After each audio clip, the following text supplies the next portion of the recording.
नमस्कार दोस्तों, आप सुन रहे हैं मेघालय की शापित देवी की कहानी। पिछले एपिसोड में हमने देखा कि कैसे दादाजी और गांव वालों की आवाज़ सुनकर वन देवी ने रवि को छोड़ दिया और कैसे रवि ने यह ठान लिया कि वह शापित देवी के श्राप को तोड़ने का कोई न कोई रास्ता खोजेगा।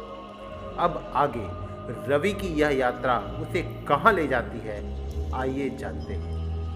रवि के प्रस्ताव ने गांव वालों को सकते में डाल दिया था। सदियों से वे वन देवी को केवल एक भयानक शक्ति के रूप में जानते थे, जिससे दूर रहना ही एकमात्र बचाव था। उसकी मुक्ति के बारे में सोचना भी उनके लिए किसी अनसुने किस्से जैसा था।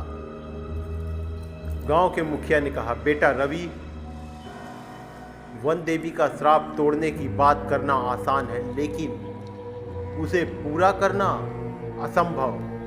कई पीढ़ियों से हमने और हमारे पूर्वजों ने कोशिश की है, लेकिन कोई सफलता नहीं मिली। इसमें अपना जीवन खतरे में डालना मूर्खता होगी। दादाजी भी कुछ चिंता थे।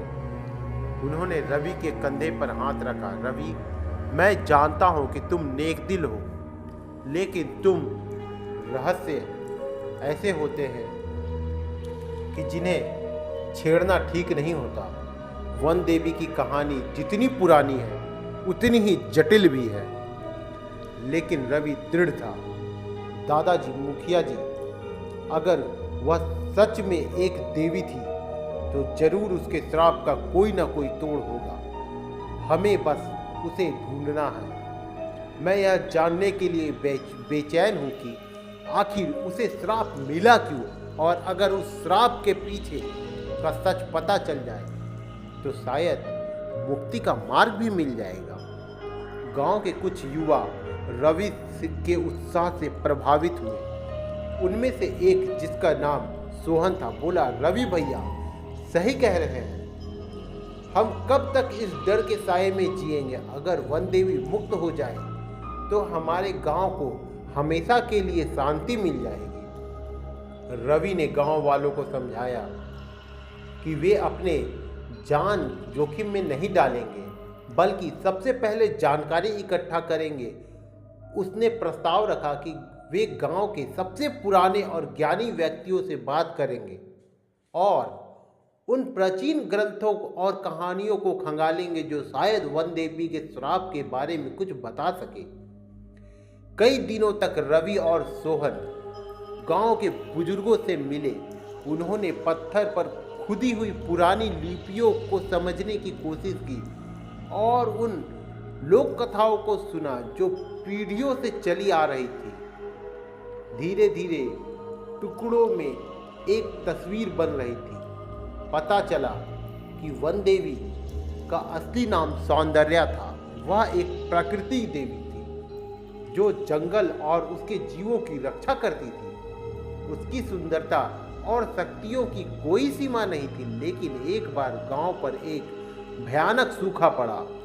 लोग भूख और प्यास से मरने लगे। सौंदर्या ने अपनी शक्तियों का उपयोग करके बादलों को बुलाया और बारिश की, लेकिन इस प्रक्रिया में उसने एक प्राचीन और शक्तिशाली वृक्ष, जिसे जीवन वृक्ष कहते हैं, की शक्ति का बहुत ज़्यादा उपभोग कर लिया।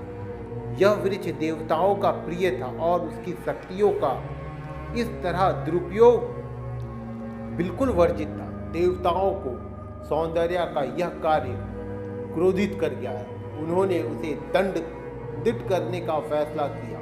सौंदर्या ने अपनी गलती स्वीकार की, लेकिन उसने कहा कि उसने यह सब अपने भक्तों यानी गांव वालों को बचाने के लिए किया था। देवताओं ने उनसे क्षमा मांगने की भी कोशिश की, लेकिन प्रेम और त्याग को देखते हुए श्राप में थोड़ा रियायत दी गई। श्राप यह था कि सौंदर्या को अपनी दिव्य शक्तियां खोकर धरती लोक पर मानव रूप में रहना होगा और पूर्णिमा पर जीवन वृक्ष की शक्ति को फिर से प्राप्त करने के लिए उसे एक प्राण का भोग करना होगा। जब तक जीवन वृक्ष पूरी तरह से अपनी शक्ति वापस नहीं पा लेता। सौंदर्य इस श्राप से मुक्त नहीं हो सकती थी और जीवन वृक्ष को शक्ति वापस पाने में सदियां लगनी थी। रवि को यह सुनकर गहरा झटका लगा। वन देवी कोई दुष्ट नहीं थी, बल्कि एक मजबूर देवी थी जो अपनी भक्तों के लिए दंड भोग रही थी। तो इसका मतलब है कि जीवन वृक्ष ही इस श्राप की कुंजी है। रवि ने उत्साह से कहा। गांव वालों ने बताया कि जीवन वृक्ष शांत वन के घने जंगल के सबसे अंदरूनी हिस्से में था, जहां कोई नहीं जाता था। वह जगह रहस्यों और खतरों से भरी मानी जाती थी। वहां तक पहुंचने की कोशिश करने वाले कई लोग कभी वापस नहीं लौटे। रवि ने फैसला किया कि वह जीवन वृक्ष तक जाएगा। वह जानता था कि यह कितना खतरनाक हो सकता है, लेकिन उसके मन में एक उम्मीद जाग उठी थी। अगर वह जीवन वृक्ष को किसी तरह तेजी से शक्ति वापस पाने में मदद कर सके तो वन देवी मुक्त हो सकती थी। दादाजी और सोहन ने उसे रोकने की बहुत कोशिश की, लेकिन रवि नहीं माना। अगर वन देवी अपने भक्तों के लिए इतना बड़ा त्याग कर सकती है तो क्या हम उसकी मदद के लिए इतना भी नहीं कर सकते? रवि ने दादाजी और गांव वालों से पूछा। अगली पूर्णिमा आने में अभी कुछ दिन बाकी थे। रवि ने अपनी यात्रा की तैयारी शुरू कर दी। उसने गांव के उन अनुभवी शिकारी से जंगल के जीवित रहने के तरीके सीखे और उन जड़ी बूटियों के बारे में जाना जो मुश्किल समय में काम आ सकती थी। जैसे जैसे पूर्णिमा करीब आ रही थी, गांव में फिर से वही डर का माहौल बनने लगा था, लेकिन इस बार रवि के मन में डर के साथ साथ एक दृढ़ संकल्प भी था।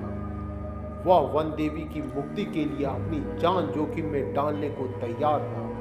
वह जानता था कि उसकी राह आसान नहीं होगी। जंगल में न सिर्फ जंगली जानवर थे, बल्कि जीवन वृक्ष की रक्षा करने वाले रहस्यमयी शक्तियां भी थी, और सबसे बढ़कर समय का दबाव था। क्या वह अगली पूर्णिमा से पहले वृक्ष तक पहुंच पाएगा? क्या वह वन देवी के श्राप को तोड़ पाएगा? यह जानने के लिए जुड़े रहे मेघालय की शापित देवी के अगले और सबसे रोमांचक एपिसोड में। रवि की यात्रा अब शुरू होने वाली है, एक ऐसी यात्रा जहां उसे सुंदरता, भय, त्याग, आशा का सामना करना होगा। तब तक के लिए सुरक्षित रहे और अपने आसपास के अनसुने रहस्यों पर नजर रखें।